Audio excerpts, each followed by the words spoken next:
Well, India's defense sector has emerged as one of the top performing themes in the first half of 2025. The Nifty India Defense Index that soared over 36%, outpacing most other sectors and giving a solid lift to the broader market. Leading the rally were Bharat Dynamics, which jumped about 76%, and BEL up nearly 46%. On the other hand, we had Mazagon Dock and GRSE, which posted stellar gains of 45% and 81% respectively in the past 6 months. Now, even state-run shipyards like Cochin Shipyard, that gained momentum, rising 29% in the first half of 2025. Now, what fueled this rally?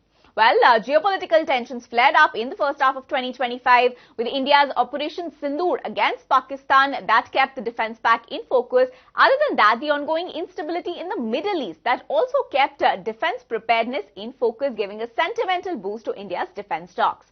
Other than that, in terms of government push, the government has announced a record high defense budget of 6.81 lakh crore rupees for FY26, which accounts for 13% of the total central spending, with expectations of a further 10% rise in FY27. In fact, the Defence Ministry's orders stand at 2.1 lakh crore rupees, the highest ever in 2025, whereas defence exports, they have topped 24,000 crore rupees.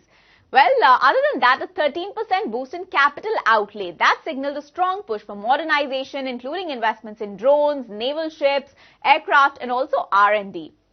Other than that, brokerage upgrades, that's something that kept the defense pack in focus Other than that, we had rising defense exports and also NATO's global push for higher military spending, which has added to the global tailwinds for Indian defense manufacturers.